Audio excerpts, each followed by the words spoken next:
굉장히 위험한 말인데 이거. 예. 나중에 통일부 장관은 너 아닌 내 거 같은 너.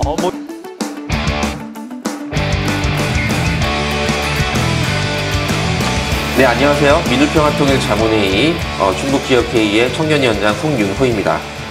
오늘은 충북지역회의 청년 행사로 우리 청년 전문가 세 분을 모시고 아주 뭐랄까 심도 있는 혹은 너무나도 가벼우면서도 재미있는 그러한 민주평통 이야기, 그리고 이번에 저희 의장님께서, 윤석열 의장님께서 담대한 구상을 좀 발표를 하셨었잖아요. 그래서 우리가 청년들이 이끌어 나가야 될 담대한 미래는 또 어떠한 길들이 있는지 그런 다양한 이야기를 한번 나눠보는 시간을 갖도록 하겠습니다. 저는 충북지역회의 청년위원장 송윤호고요. 일단 먼저 우리 세 분 각자 자기소개 먼저 한번 들어보도록 하겠습니다. 자기소개하니까 아이엠 브라운드가 생각나요. 예, 안녕하십니까. 저는 노현종이라고 합니다. 현재 민주평통 자문회의 상임위원으로 청년교육분과에서 활동하고 있습니다. 저는 현재 서울대학교 아시아연구소 공동연구원 그리고 서울대학교 사회학과에서 강의를 하고 있습니다. 제가 서울대학교에 몇 없는 수업을 하고 있는데요. 제가 이제 서울대학교에서 이제 남북관계와 통일의 전망이라는 수업을 담당하고 있습니다. 보시다시피 저도 굉장히 조금 생각보다 젊습니다. 그래서 아니 그냥 올렸어요. 뭐예요? 네. 그래서 이제 그 좀 젊은 패기로 이제 학생들과 함께 통일에 대한 꿈을 서울대학교에서 키워나가고 있습니다. 저는 연구 주제는 이제 북한 사회 이런 것들 연구하고 있고요. 또 통일과 관련된 논문도 쓰고 기성세대와 그리고 이제 저보다 어린 Z세대, 저는 M입니다만은 그것을 매개하는 것을 좀 목표로 우리가 좀 더 현실적으로 추진할 수 있는 통일 담론을 좀 새롭게 구성해 본자, 이런 목표를 가지고 이제 연구 활동을 하고 있습니다. 예, 반갑습니다. 네, 반갑습니다. 자, 가운데 계신 우리 최재희 위원님 한번 자기소개 한번 부탁드릴게요. 너무 잘해주셔서 부담이 되는데요. 안녕하세요. 저는 동남아 서부여비의 미얀마 지회 청년위원 최재희라고 합니다. 저는 한국인 최초로 미얀마 양곤대학교 박사과정에 입학을 했지만 역사의 흐름을 제대로 맞아서 쿠데타가 터져서 아쉽게도 돌아가지 못하고 있습니다. 그리고 미얀마 친구들이 앞으로 어떤 역할을 해줄 수 있는지에 대해서 공공외교관이라는 사명감을 갖고 미얀마에서 활동을 하다가 현재 한국에 들어와 있습니다. 네, 반갑습니다. 네. 마지막으로 한분이요. 안녕하세요. 반갑습니다. 저는 민주평화통일자문회의 청년교육분과에서 간사로 활동하고 있는 한가선입니다. 사실 저는 지금은 박사과정을 준비하고 있는 백수인데요. 엄연히 말하면 프리랜서로 이런 다양한 활동들을 하고 있어서 뭘로 소개를 드리기가 좀 고민이 됐는데, 제가 여러 가지 하는 프로젝트들 중에서 아무래도 탈북민들과 함께하는 활동을 소개를 드려야 될 것 같아요. 저는 이제 20, 30대, 2030, 북한 출신, 그리고 남한 출신 청년들이 함께 문화 교류로 친해지는 그런 프로그램들을 기획하고 진행하는 일들을 주로 쭉 해왔고요. 문화로 관계 맺기에 되게 관심이 있어요. 왜냐하면 예를 들어서 우리가 함께 두부밥이나 인조고기밥, 이런 북한에서 흔히 먹는 음식들을 매개로 함께 요리를 해서 먹고, 그러면서 이야기를 풀어나간다든지, 아니면 북한에서 어릴 때 하던 놀이들 있잖아요. 그런 놀이들로 함께 운동을 하면서 또 친해진다든지, 이런 커뮤니티를 활성화시키면 우리 또 남북이 서로 자연스럽게 고정관념이나 편견을 깨면서 친해질 수 있는 계기가 되고, 그로 인해 우리가 수평적인 관계를 맺을 수 있는 계기가 되잖아요. 그런 문화적인 활동을 하는 일을 주로 하고 있습니다. 네. 네. 상당히 문화적인 활동을 많이 하시고, 그리고 이제 여러 가지 문화적으로 또 뭔가 패션에 좀 신경 써보신 것 같아요. 아닙니다. 네. 그래서 이제 특히 우리 노 의원님께서는 실제 강의를 좀 하고 있잖아요. 실제 서울대학교 사회학과 학생들은 그런 통일에 대해서 북한에 좀 어떤 좀 생각을 갖고 있나요? 제가 사회학과에서는 이제 북한 사회 전공 수업을 하고요. 제가 이제 서울대학교 교양 수업으로 이것을 하고 있습니다. 왜냐하면 이제 사회학과에서만 열게 되면 굉장히 사회학과 학생들만 오잖아요. 근데 사실 통일이라는 것이 사회학과뿐만이 아니라 정치학과, 경영학과, 그리고 이제 교육학과 다양한 분들이 이제 학생들이 참가할 수 있도록 이제 교양 수업으로 저희가 이제 개설을 하고 있습니다. 그래서 학생들에 대한 통일 여러 언론에서 얘기하듯이 이제 통일에 대해서 그렇게 큰 지지를 보내지는 않고 있는 것 같아요. 그럼에도 불구하고 북한에 대한 관심이 없다고 얘기할 수는 없을 것 같아요. 그래서 이제 예를 들어 얼마 전에 북한에서 우리나라 브라질한테 4대1로 이렇게 패배당한 그것을 이제 방송으로 이제 북한에서 이제 보여줬잖아요. 그런데 그런 것들도 보면 우리 젊은 층들이 그런 거 북한이 우리를 어떻게 생각하는지 이런 거에 대해 굉장히 좀 민감하고 관심을 갖고 이렇게 바라보고 있는 것 같더라고요. 그래서 여러 통계적인 지표를 보면 청년들이 통일에 대한 관심이 떨어진 것도 사실이고 실질적으로 과거처럼 통일과 민족에 대한 정당성이 자동적으로 그것을 지지하지는 않지만 그럼에도 불구하고 실제로 이렇게 대화를 하다 보면 북한에 대한 관심도는 상당하다 이렇게 말씀드릴 수 있을 것 같습니다. 그리고 이 최재희 의원님은 여기서 유일한 20대시잖아요. 네. 노 의원님 20대 아니시죠? 안타깝습니다. 예. 20대를 졸업한 지가 꽤 됐습니다. 예, 3학년입니다. 예. 자, 가장 우리 Z세대에 가까운 이 20대. 20대 청년들이 통일에 대한 관심이 별로 없는 이유가 뭐라고 생각하세요? 서로에 대한 이해 부족인 것 같습니다. 아무리 봐도. 저 초등학교랑 중학교 초반까지는 남북 간의 관계가 굉장히 좋아서 금강산도 가고 수학여행 그리고 주변에 갔다 오시는 분들도 많았고 서로 교류하는 게 많았는데 고등학생 때쯤에 남북관계가 굉장히 악한 애 대해서 금강산 관광이 단절되고 그리고 우리가 함께 만들었던 개성공단도 갑자기 다 멈추게 되고 그리고 함께 만들었던 남북연락사무소도 폭파가 되고 이런 걸 보면서 어릴 때 통일에 대한 희망을 갖고 있던 청소년들이 이제 어른이 된 거잖아요. 근데 그 괴리감에 대한 정치적인 견해나 사회적인 분위기 때문에 이 좀 지지도가 많이 떨어진 것 같습니다. 네. 그래서 보통 어떤 분들은 사실 우리 남북관계 역사적으로 보면은 우리 사계절의 관계다. 그래서 봄일 때도 있고 여름처럼 아주 뜨거웠던 때도 있고 지금 좀 약간 겨울 첫눈 올 부분이 아닌 초겨울 같은 느낌이죠. 약간 남북관계가 좀 경색되어 있으니까 이런 부분으로 좀 그런 상황인데 앞으로도 다시 결국은 또 다시 봄이 오고 또 여름이 오지 않을까라고 하는 기대를 좀 많이 갖고 계신 것 같아요.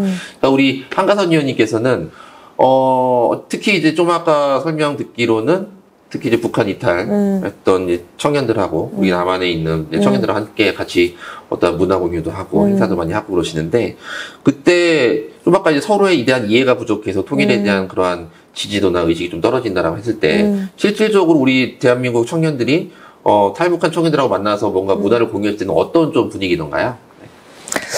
우선 저는 아까 노현정 의원님도 말씀하셨는데 청년들이 통일에 무관심하다라는 것 자체에 좀 의문을 갖고 있는 편이에요. 왜냐하면 사실 저만 해도 그렇거든요.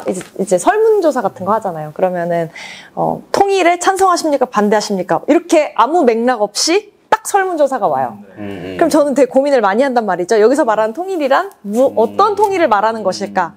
그래서 저는 주로 반대를 불러요.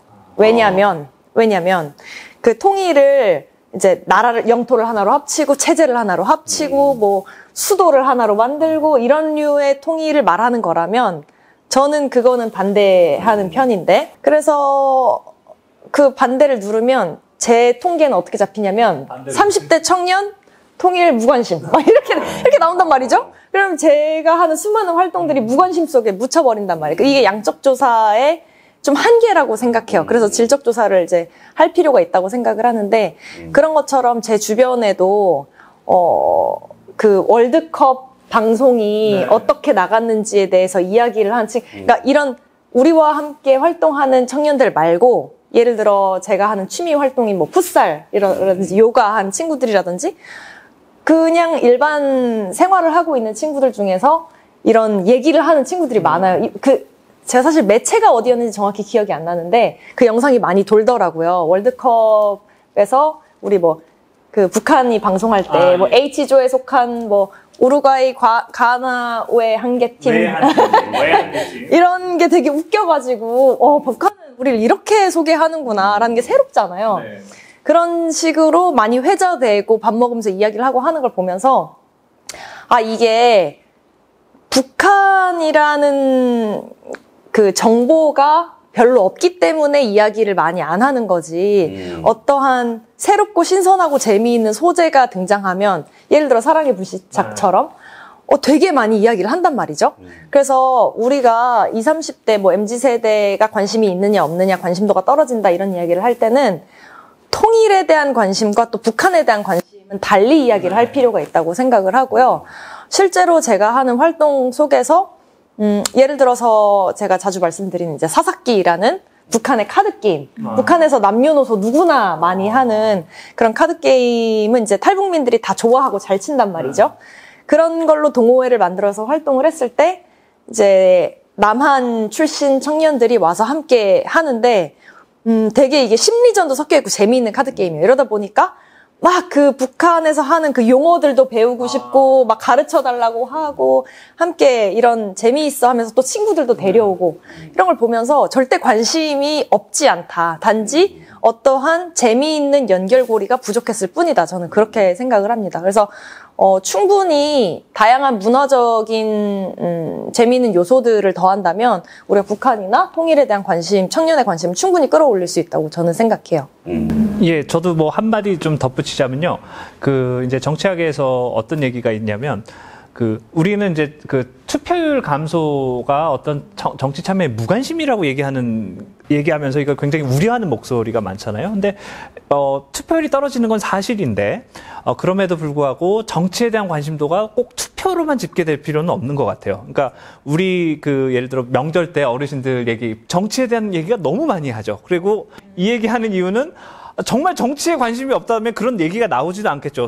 그만큼 우리나라 사람들이 정치에 대한 관심이 정말 많다. 다만 정치권이 우리 국민의 열망만큼 부응하지 못하고 그런 거에 대한 어떤 비판의 목소리가 공식적인 공간이 아닌 비공식적 공간에서 있는 것, 이렇게 활발하게 진행되는 것도 어쨌든 이거 정치 참여의 어떤 일부라고 할 수 있을 것 같아요. 그래서 우리가 얘기하고 듣고 생각하고 말하는 것 이런 거 보면 한가선 위원님 말씀대로 이게 상당히 남아 있다고 얘기를 합니다. 왜냐하면 명절 때를 한번 보세요. 물론 좋은 얘기는 안 하는 것 같아요, 어르신들이. 하지만 어쨌든 그 주제가 이 설날에 추석에 탁장에 올라와서 이제 다 같이 얘기를 한다는 거죠. 그러면 이런 측면을 봤을 때 여전히 관심도는 상당히 높다. 그렇지만 이것이 국가가 원하거나 정치권이 원하는 어떤 통일의 어떤 정형화된 것으로 확립되지는 않았다. 뭐 이렇게 볼 수 있을 것 같습니다. 근데 방송 우리 녹화 시작하기 전에는 상당히 긴장되시고 말을 잘 못할 것 같다고 말씀하시더니 제일 잘하시네요. 치고 들어오시고 텐션 제일 높으시고 이거는 어찌된 일인가요? 돈 벌어야 되니까요. 예. 예. 예. 좋은 정보와 뼈가 되는 썰을 이건 감사합니다. 자, 그래서 근데 어제 서로에 대한 이해. 그런데 좀 이제 최근에 북한의 정세, 북한의 좀 우리와의 문화 단절을 더욱 공고히 하고 있는 그런 이제 조금 약간 좀 암울한 얘기인데 그런 모습이 좀 많이 소식이 들려오는 것 같아요. 그래서 북한이 왜 이렇게 어떤 한국의 문화를 그쪽 북한 주민들이 보는 걸 무서워할까요? 일단 독일 사례를 한번 얘기를 해드릴게요. 이제 동독이요, 1972년도에 동서독 기본조약이 체결된 이후에 문화 개방을 상당히 많이 했습니다. 그래서 이제 우리가 보면 이제 독일 하면 그냥 베를린 장벽과 굉장히 좀 암울한 이런 것만 떠오르는데 사실은 거기 락밴드도 있었고요, 패션쇼도 하고요. 그 다음에 이제 보그 잡지 같은 것도 이렇게 들어오면서 굉장히 좀 개방된 시스템이었어요. 그래서 근데 이제 이런 것들이 이제 축적이 돼서 이런 문화적인 것들이 축적이 돼서 그것이 이제 89년도에 이제 베를린 장벽 붕괴와 이제 통일에 이렇게 된 거죠. 근데 북한도 이제 이걸 알고 있는 것 같아요. 근데 사실은 2013년도 김정은 집권 초기만 하더라도 굉장히 이걸 열어놨었어요. 모란봉악단도 하고 북한에서 이제 미니스커트도 나오고 이제 화장도 바꾸고 이제 이것이 이제 위험 수준에 도달했다고 판단을 한 거죠. 어떤 이런 자유로운 분위기가 맨 처음에는 이것이 이제 정권 차원에서 통제가 가능할 거라고 생각을 했는데 그것들이 이제 조금 북한이 생각하기에 위험 수위로 올라와서 그런 것이 아닐까. 이것과 관련해서 두 분 또 답변하실 게 있으실까요? 이 질문과 관련해서? 거의 교수님. 아니, 그러니까 뒷사람이 말할 게 없이 다 결혼까지 내버리시면. 아는 게 나와서 그럽니다. 아는 게 나와가지고, 예. 그래서 그거를 또 한 발 더 나아서 최근에 제가 얘기를 들으니까 이름도 다 바꾸라고 했대요. 한국식 그 이름 안 된다고. 네, 한국식 이름을 기존에 쓰고 있다라고 해서, 그럼 뭐, 한마디로 서울 이름 비슷한 것들은 다 안 되고, 그래서 그런 것조차도 주민들의 그런 정신을 좀 갉아먹는 이름이다. 그래서 나는 A라고 하는 이름을 갖고 살았는데, 살고 있는데 지금 이름을 바꾸라고 하는데, 예를 들어 어떤 것들이? 뭐, 이름이 뭐 테리다, 막 이러면은, 김테리다, 이러면 안 되는 거죠. 준우가 금지라고 들었는데. 준우, 막 이런. 그래서 막 드라마에 나올 거. 진짜요? 대체적으로 받침이 없는 이름은 안 된다고 합니다. 아. 받침이 근데 꼭 들어가야 된대요. 진짜 그런 거예요? 이게 썰이 아니고 진짜예요? 공식적이라, 뭐, 어쨌든 모르겠는데, 좀 다양한 루트로, 그런 쪽 그렇게 확인이 되고 있는 것 같아요. 그렇구나. 네, 그래서 아주 그냥 거의 못 보게 하는 정도를 넘어서 아예 그냥 완전히 그냥 초단절의 그런 정책을 쓰고 있지 않나라고 생각이 듭니다. 북한이 불안해하는 이유를 저는 미얀마를 통해서 조금 이해를 하고 있어요. 찾았어. 네. 분량을 찾았네. 문화 이런 거 들어오는 걸 굉장히 두려워하는 게 미얀마도 민주화가 된 게 2015년도거든요. 근데 그 전까지는 굉장히 외국의 영화, 문화, 경제 산업 들어오는 걸 굉장히 거부했었어요. 왜냐면 자본주의의 맛과 이제 문화를 향유하게 되면 사람들은 예전의 삶으로 돌아가고 싶어하지 않는 게 본능이거든요. 미얀마가 2015년도에 개방을 하고 나서 다시 2021년도 2월 1일 쿠데타가 터졌는데 현재까지도 모든 국민들의 한 85%가 군부를 다 거부를 하고 학교에 교수님들이 안 나가시고 학생들도 수업 거부를 해서 대부분 유학을 많이 떠나는 걸 선택하고 있고요. 이런 걸 보면서 북한이 이래서 불안해하는구나. 한번 자유의 맛과 경제, 문화의 맛을 향유를 하면 이제 그 독재 체제가 무너질 게 너무 걱정이 돼서 좀 이런 현상이 일어나는 게 아닐까. 그럼 반대로 북한의 문화들은 한국에 잘 안 알려주고 있나요? 그렇죠. 왜냐면 저는 이제 탈북민 친구들로부터 무슨 만화 영화를 어렸을 때 보는지, 영화는 어떤 걸 좋아하는지, 놀이는 뭔지 이런 것들을 들을 기회가 있었지만 탈북민을 친구로 지인으로 두지 않는 분들은 그거를 접할 기회가 많지 않고 저는 친구들을 통해서 예를 들어 령리언 너구리라든지 이런 만화 영화를 있다라는 걸 알고 유튜브로 검색이 가능하다라는 걸 알고 충격을 받았어요. 그걸 검색해서 봤거든요. 근데 이게 유튜브에 존재하지만 우린 누구나 검색할 수 있지만 듣기 전까지 내가 그걸 어떻게 검색을 하겠어요. 령리언 너구리를. 그런 것들을 당연히 모르고 살 수밖에 없고 네, 그렇죠. 그렇지 않나요? 저 진짜 아는 노래 하나 있습니다. 노래요? 반갑습니다. 그러니까 이 정도 수준이 불량용식 너무 과해가지고 지금 엉뚱하게 막 다룬 것 같은데. 교수님 때문에. 죄송해요. 나 그 노래가 나올 줄 몰랐네요, 진짜. 그러니까 근데 유명하지 않아요? 그 예를 들어서 유튜브 짤이나 페이스북 이런 짤로 대홍당 감자 이런 것들은 많이 유명하지 않았었나요? 네. 대홍당 감자라든지 그 뽀뽀라든지 그거는 좀 웃겨가지고 웃긴 자막 입혀서 이렇게 돌아다니기는 했는데 그 외에는 사실 우리가 많은 정보들이 있어도 찾을 생각을 못하고 사는 것 같아요. 그렇죠.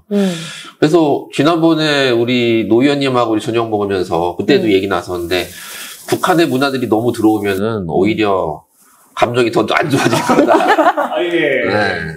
내용들이 좀 약간 이제 찬양적인 부분이라든지 우리랑 좀 우리의 정서와는 안 맞는 그런 콘텐츠들이 많아서 소비도 잘 안 될 뿐더러 소비돼서 더 역효과가 날 거다. 서로 간극이 좁혀지는 게 아니고 차이점만 더 느껴지는 그런 이제 간극이 벌어질 거다라고 하는 얘기도 있었던 것 같아요. 어쨌든 지금 저는 이제 이 기업인으로서 최근에 여러 가지 그런 이제 그 금융시장의 혼란이나 이런 부분도 있었지만 북한과의 관계가 안 좋아지고 하면서 지금 사실은 우크라이나하고 러시아 리스크가 지금 전 세계를 강타하고 있는 부분이고 그 유럽에서 벌어지는 전쟁 때문에 지금 대한민국에는 다양한 영향이 이제 미치는 거거든요. 그랬을 경우에 지금 현재 어쨌든 이렇게 강대강으로 대치되고 있는 이런 상황이나 전쟁의 그런 위험성이 높아지는 것 자체가 기업적으로는 금리도 많이 올라가고, 해외 투자도 좀 많이 줄어들고 하는 여러 다양한 좀 이제 경제 위기로 조금, 이끌어지는 그런 좀 분위기, 안 좋은 분위기가 있어요. 그래서 저는 이제, 먹고 살기 위해서라도 우리 생존을 지키기 평화는 진짜 무조건 필요하다. 물론 이제 러시아, 특히 최근에는 우리 대한민국 청년들이 뭔가 평화나 이런 부분에 좀 실감을 잘 못하다가, 우크라이나의 모습을 보면서 많이 좀 그거에 대해서, 왜냐면 저희들이 아직은 뭐 휴전 상태라고 하니까, 그런 거 생각을 하는 것 같아요.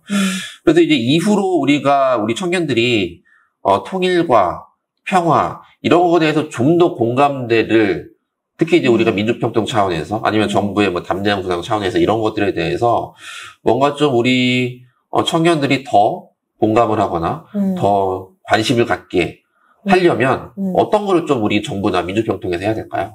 그 청년들이 느끼기에 너무 북한이나 남북관계 통일, 뭐 한반도 이슈에 대해서 생각해볼 연결고리가 부족한 것 같아요. 그래서 다양한 방식으로 연결고리가 있으면 좋겠는데, 제가 예전에도 말씀드렸지만, 저는 뭐 이런 경험들을 하거든요. 제가 이런 활동들을 하니까, 이런 활동 밖에 있는 친구들이랑 대화를 할 때, 예를 들어서, 최근에 우리 풋살 코치님이 제가 무슨 활동하는지 모르다가 제가 하루는 정장 입고 이제 갔거든요. 옷 갈아입고 이제 운동을 하는데, 무슨 일 하세요? 그래서, 민주평통 뭐 하고 왔다. 그럼 거긴 어디냐? 뭐 이렇게 질문을 하다가, 처음에는 이제 제가 무슨 활동합니다. 이러니까, 정말 통일이 돼요? 이렇게 물어보더라고요, 먼저. 이게 생각해 볼 기회가 없어서 그렇지, 연결고리가 있으면 충분히 관심을, 그러니까 왜냐면 궁금하잖아요. 네. 그런 계기들이 마련되면 좋을 것 같고, 저는 아무래도 활동을 하는 게 문화라는 매개체를 통해서 관계 맺기를 하는 활동을 하고 있기 때문에, 그런 다양한 북한의 재미있는 문화, 그러니까 선전으로서 보여질 만한 그런 것들 말고, 그래서 저는 오히려 북한의 뭐 문화나 매체나 이런 것들을 우리가 정보를 개방을 했으면 좋겠어요. 그래서 왜냐면은 선동될 리가 없거든요. 진짜 그렇지 않아요? 청년들이 이걸 본다고 해서 막 북한이 좋아서 찬양, 그럴 리가 저는 절대 없다고 생각하고, 위원님께서도 실제로 학생들 가르치면서 그걸 느끼시잖아요. 네. 그렇기 때문에 오히려 이런 정보를 터놓고 오픈하자, 그런 게 저는 오히려 좋을 수 있다고 생각해요. 자, 분량 한번 들어가셔야죠. 네. 제가 생각했을 때는 우리 한국 내에서 먼저 통일에 대한 좀 담대한 구상에 맞춰서 계획이 좀 필요한 것 같아요. 정권이 바뀔 때마다 통일 정책에 대한 기조가 너무 바뀌다 보면 사실 대화를 하는 상대방이 북한도 조금 혼란스럽고 우리가 믿음이 안 가지 않을까라는 좀 생각이 들었고, 그리고 통일에 대해서는 진보, 보수, 중도에 대한 의견이 너무 다른 것 같아요. 그래서 우리나라 국민들끼리도 한번 대화를 계속해서 이전 부분 양보하고 이럴 때 우리 이렇게 하자라는 조금 합의가 민주평통 내에서도 뭐 6개월에 한 번씩, 1년에 한 번씩 조금 차근차근 합의서 같은 거를 우리나라 국민들끼리도 먼저 만들어 봐야 되지 않을까. 좀 그런 통일에 대한 생각이 좀 통일됐으면 좋겠다. 그래서 우리나라가 그걸로 뭐 사실 정치적 공작이다 뭐 이러한 단어가 나오지 않게끔, 사용되지 않게끔 정말 통일만큼은 정치생 나눠지지 않아서 좀 한 마음으로 다녔으면 좋겠어요. 네. 그래서 그런 말씀들 많이 하시죠. 지금 남북 통일이 문제냐? 지금 남한 내에서도 지금 통일이 안 되고 다양한 뭐 진영에 대한 논리 이런 것들이 많이 나와 있잖아요. 그래서 좀 좋으신 부분을 지적하신 것 같아요. 그래서 우리의 통일 정책들이 정부의 정책이 되어야지 자꾸 정권의 정책이 되다 보니까 바뀐다. 그럼에도 불구하고 최근에 우리 통일부 권영 장관께서 이어달리기라고 하는 표현을 쓰면서 그래도 기존에 있었던 그런 부분들을 계속 이어나가는 그런 발언들을 최초로 하셨어요. 통일부 장관 중에 그동안 역사적으로. 그래서 좀 약간 그런 부분들은 좀 희망적인 부분이 있지 않을까 생각이 듭니다. 그래서 담대한 구상과 관련해서도 실질적으로 선언 이후에 여러 가지 액션이나 이런 부분들이 없다라고 해서 아쉬움을 토로하는 부분도 있는데, 어쨌든 우리가 이 정부가 시작한 지 아직 뭐 반년밖에 되지 않았고, 그래서 2023년도에는 조금 더 실질적인 남북 대화의 그런 장도 열리고 하면서 좀 더 개선될 거라고 저는 생각을 하고 있습니다. 남북 관계가 좀 한 세 차원으로 구성되어 있다고 저는 생각을 해요. 남북 관계는 기본적으로 민족 관계, 혈연과 문화, 공통의 문화 역사로 있는 그 한 축이 있고, 동시에 지난 한 70년간을 쭉 끌어온 이제 적대적인 관계가 있고, 그리고 또 하나는 준국가적 관계입니다. 외교적 관계이죠. 유엔에 우리는 지금 형식적으로 둘이 가입이 된, 그래서 이 세 가지 차원이 굉장히 복잡하게 얽혀 있어요. 그래서 어느 순간에는 민족 관계가 강화가 돼서 어떤 화협력이 이루어지고, 그 다음에 적대 관계가 여전히 망령처럼 붙어 다니는 이 적대 관계가 계속 강화되는 경향이고, 또 하나는 국제 구조 차원에서 우리가 이제 준국가 외교적 관계 외교적 관계라는 또 새로운 남북 관계가 또 있는 것 같아요. 그래서 이러한 측면이 복합적으로 있고, 각 시기마다 우리가 따라야 될 어떤 흐름이 있는 것 같아요. 근데 그 아쉽게도 최근에는 좀 이제 적대적 관계가 지금 좀 많이 강화되는 측면이 있어서 굉장히 안타깝고, 그래서 이제 국민들도 통일에 대한 지지가 민족 관계 하나만을 우리가 계속 할 수는 없는 거죠. 그러니까 북한이 예를 들어 뭐 무력 도발이나 핵실험 등을 하면 우리도 거기에 대한 대응은 불가피하게 적대적으로 할 수밖에 없고, 그렇지만 언제든지 우리는 민족 관계로 갈 수 있는 그 희망과 꿈을 가져가야 되는 게 하나가 있고요. 그다음에 또 하나는 또 그 준국가적 관계 같은 경우도 예를 들어 유엔에서 우리가 같이 활동을 한다든가, 그럴 경우에는 상대방을 어떤 정중한 외교적 파트너로 인정을 하는 그런 것들이 좀 중요한 것 같습니다. 제가 하나 퀴즈를 그냥 내고 싶은데요, 갑자기. 아, 이제 사회까지 보시는 거예요? 죄송합니다. 예. 댓글 달려야 되는 거 아니에요? 선물 이런 거. 네, 북한에 갈 때는 여권이 필요할까요? 필요하지 않을까요? 필요합니다. 필요하다. 필요 없다. 일단. 네. 필요 없다요? 필요 없답니다. 역시 사회자님. 네. 그리고 북한으로 갈 때는 뭐라고 할까요? 북한으로 가는 걸. 여행. 여행? 아니, 우리 공항에서는 출국한다고 하잖아요. 우리가 갈 때 네. 출입한다. 그 출입국 사무소에서 네, 출경한다. 출경. 북한은 외국이 아니기 때문에, 네, 대한민국 영토이기 때문에 굉장히 좀 황당하죠. 그래서 지금은 저희가 인천공항이 있었잖아요. 근데 이제 예전에 이제 2000년도에 나오기 전에 김포공항이 2개였어요. 국제선이 있고 국내선이 있었는데, 이제 저희 교수님한테 이제 택시를 타고 이제 평양을 가기로 해서 이제 만나야 되는데, 기사님이 물어봤대요. 국제선으로 가세요? 국내선으로 가세요? 근데 물어봤는데 이게 답변하기가 갑자기 여기서 탁 막혔다는 거예요. 그래서 아무리 봐도 국내선은 아닌 것 같은데, 그래서 일단 그래 국제선으로 가서 가셔서 이렇게 가셨다. 근데 내 거인 듯 내 거 아닌 내 거 같은 너, 뭐 이런 아주 복잡한 관계가 예, 이런 것들이 남아 있다. 이게 기본적인 구조다. 그래서 이제 국민들도 어떤 순간에 우리가 불가피하게 적대적인 상황에서 대응하는 것을 민족을 포기했다고 여길 수는 없고, 그리고 적대적인 관계 속에서 우리가 강경하게 대응한다고 해도 우리가 민족 관계라는 걸 또 잊어버리지는 않아야 되는, 그러니까 이런 것들을 좀 국민들이 잘 인식을 하고, 그래서 이제 최대한 단결된, 완전히 일치할 수는 없겠죠, 민주주의 국가에서. 그래서 굉장히 그래도 통합되고 단결된 의견이 있으면 좋지 않을까. 그것을 형성하는데 또 민주평통이 노력해야 될 부분이 있지 않나, 이렇게 생각을 합니다. 예. 그럼 민족 관계라는 것에 대해서 네. 그 청년들이 어떻게 생각하는지 좀 저는 궁금한데, 제 주변 네. 친구들은, 네. 20, 30대 청년들은 그 북한과 민족성을 강조할 때 되게 좀 거부감을 네. 갖는 편인 것 예. 같거든요. 어떻게 생각하세요? 최재 의원님이 유일한 20대로서 말하면 20대들은 아무런 생각이 없는 것 같습니다. 이런 얘기를 별로 할 기회가 없기 때문에. 거의 북한 얘기는 친구들이랑은 안 하고요. 북한 얘기를 할 때는 사실 민주평통 청년위원들끼리 모였을 때 그런 거 하는 것 같아요.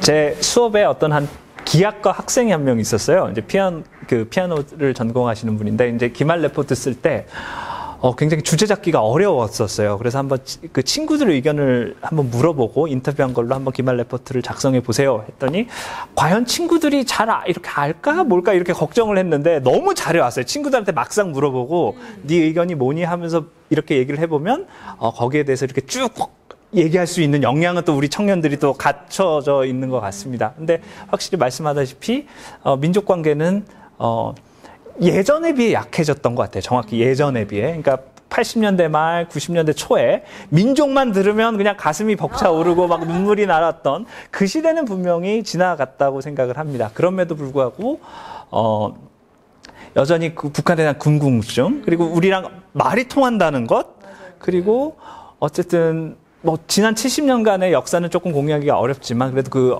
장구한 우리 그 역사와 문화를 공유한다는 이것은 힘이 될 것 같아요. 왜냐하면 탈북해서 오신 분들도 이렇게 한국말 잘하고 물론 어려움은 있지만 적응을 했을 때 우리 사회에 또 들어오는 그 힘이 있잖아요. 그것들은 베트남 유학생이나 혹은 외국 유학생들이 할 수 없는 그런 것들인데 그런 그 민족에 있는 힘은 여전히 남아있고, 이제 중요한 것은 이것만으로는 부족하니까 이것을 어떻게 이제 민주주의적 가치나 어떤 포용과 함께 더불어서 할 수 있는 그러한 새로운 어떤 담론은 좀 필요하다라고 생각합니다. 왜냐면은 청년들 입장에서는 너네는 원래 같은 형제였으니까 같이 살아라. 막 갑자기 룸메이트가 돼. 그럼 불편하잖아요. 그런 식으로, 그러니까 청년들은 먼저 관계가 우선이라고 생각해요. 함께 뭐 민족이었으니까, 형제였으니까 합쳐라 보다는. 그래서 우리가 남북 관계를 바라보는 패러다임을 진짜 확장의 민족성도 중요하지만 확장해 가는 게 되게 중요할 것 같아요. 그리고 제가 이제 2003년생들, 4년생들, 지금 막 이제 20살 이제 19 되신 분들이 가장 스트레스 받는 이유가 저희들한테 너희들 월드컵 못 봤겠네. 이 얘기를 계속 많이 귀에 따갑게 월드컵 얘기를, 도대체 월드컵이 어땠길래 2002년에 이걸 굉장히 좀 짜증이 났었나 봐요. 근데, 저도 교회에서 이제 아는 동생들 얘기를 좀 들어보면, 요번에 16강을 나가고 나서, 왜 이 어르신들이 그렇게 2002년도를 얘기를 하는지. 그러니까, 포르투갈을 우리가 2대1로 이겼잖아요.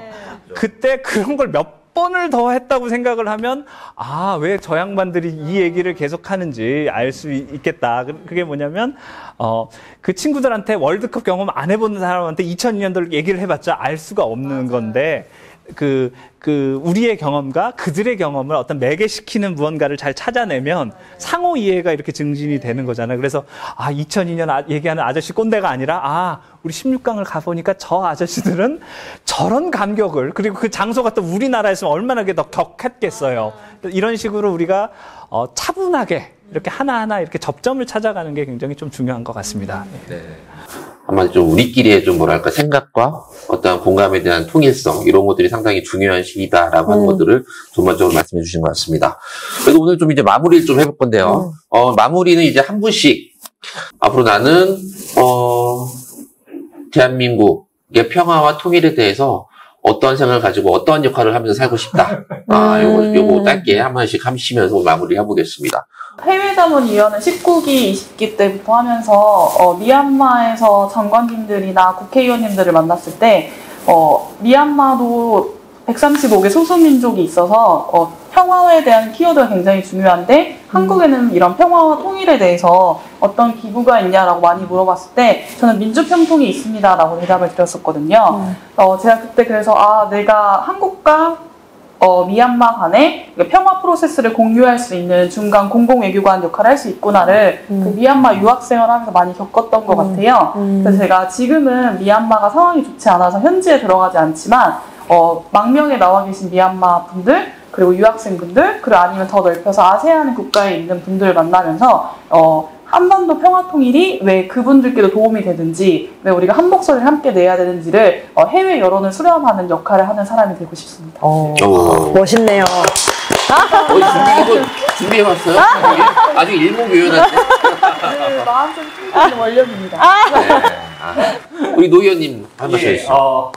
저는 연탄 봉사를 다녀왔어요. 연탄 배달하는 봉사를 다녀왔는데, 이제 그 서울에서도 지금 이제 난방이 잘 안 돼서 여전히 이제 연탄을 떼시는 분들이 있더라고요. 그래서 이제 그걸 보면서 그 한국 사회에서도 굉장히 좀 주변화돼 있고 배제되어 있는 이분들한테 통일은 어떤 의미가 있고 우리가 제가 어떻게 접근을 해야 되나 이런 생각이 들었습니다. 우리 한국 사회에서 배제되어 있는 어떤 소수자나 청년이나 이 담론이 통일 담론에 이렇게 아직까지는 일치가 안 돼 있는 것 같아요. 국내 사회 통합과 어떤 양극화의 해결과 통일 담론을 어떻게 연결을 시킬 수 있을지, 그리고 그래서 이제 그 청년들한테 진정한 지지를 얻을 수 있는 이런 것들을 고민하고 있습니다. 왜 그러냐면 통일이라는 건 우리 공동체가 확장되는 거잖아요. 우리 국가가 확장되고 영토가 확장되고. 그런데 실질적으로 보면 청년들의 공간은 굉장히 쪼그라들고 있어요. 나의 공간은 쪼그라들고 있고 나의 역량 굉장히 위축되고 있는데 국가는 잘 나가. 통일까지 할 수 있다는 자신감을 보여주고 있는데 나는 굉장히 국가에서 소외되는 느낌이 있는 것 같아요. 그래서 이 간극을 통일정책과 사회통합 이 두 가지를 잘 유기시켜서 정말 지속 가능할 수 있는 통일, 할 수 있는 통일 이런 것들을 조금 만들어 보고자 합니다. 예. 그럼 나중에 통일부 장관을 2호 달리 그러신 것 같아요. 네, 우리 한 의원님. 네. 아까 질문하실 때 대한민국의 평화 통일을 위해서라는 문구를 쓰셨는데 또한 그 네. 차원에서 바라볼지에 따라 애매해지는 그런 건 것 같아요. 그러니까 헌법에 따르면 대한민국의 영토가 이제 한반도와 그 부속도서이기 때문에 그럼 이 한반도는 대한민국이니까 그런 이제 언어도 당연히 이해가 되지만 또 국제적인 차원에서 봤을 때는 이게 또 조선민주주의 인민공화국과 대한민국이란 말이죠. 그래서 이런 사실 애매모호한 부분들이 많은 것 같고 우리의 인식 속에서 한국 사회를 살아가는 사람들의 인식 속에서 조선민주주의 인민공화국에 살고 있는 사람들은 되게 좀 뭐랄까 흑백 TV 같은 좀 뿌연 정확하지 않은 그런 존재들로 막연하게만 상상되는 것 같아요. 그런데 우리가 아까도 이야기했듯이 연결고리를 통해서 더 많이 공감대를 만들고 또는 상상을 해보고 하려면 스토리텔링만큼 좋은 게 없다고 저는 생각을 하거든요. 그렇기 때문에 탈북민들의 스토리를 좀 듣고 이런 이야기를 하는 편인데 예를 들어서 저는 한 번은 이제 그 백두산 근처죠. 량강도 해산에서 온 친구가 백두산 스키장에 대해서 너무 막 그 이야기를 하는 거예요. 제가 한번 겨울에 스키장 같이 가자 그랬는데 남한에서 스키장 못 가겠다고 백두산 스키장 얼마나 좋은지 아냐고 막 이렇게 얘기를 하는데 막 상상이 이렇게 막 구체적으로 얘기를 해주니까 슬로프가 얼마나 길며 막 상상을 하니까 너무 막 가고 싶은 거예요. 근데 우린 그런 걸 상상해 볼 기회가 많지 않죠. 그렇기 때문에 저는 이제 하나하나 그런 삶의 스토리를 듣고 상상하고 이런 상상하는 것들을 이야기하고 그런 것들이 제가 할 수 있는 역할이라고 생각하고 있습니다. 네. 좋습니다. 그럼 이제 우리 국제적인 활동가부터 시작해서 우리 미래의 통일부 장관. 굉장히 위험한 말인데 이거. 또 이제 아주 뭐랄까 문화적인 차원에서의 그런 접근. 이렇게 사실은 우리가 우리가 미래를 그리는 평화 통일이 모습이 법적으로 혹은 우리가 그리는 모습이 다 좀 아직은 확립이 되지 않는다고 하더라도 또 이렇게 다양한 어떠한 역할들이 모여서 우리의 좀 아주 좋은 미래를 만들어 나갈 수 있을 것 같아요. 그래서 주도적인 역할을 하면서 미래의 대한민국 혹은 통일한국을 좀 이끌어 나가게 될 거잖아요. 그래서 앞으로도 말씀하신 대로 좋은 역할 기대를 하도록 하겠습니다. 오늘 이제 저희의 토크를 시청해주신 우리 민주평통 자문위원님 여러분, 그리고 충북 도민 여러분 너무 감사드리고요. 이 세 분 다시 2023년에 모시는 거 제가 꼭 공약을 하도록 하겠습니다. 이야기 들어주셔서 감사합니다. 다 같이 인사하실까요? 감사합니다. 네, 감사합니다. 네. 와 이런 거 해야 되나?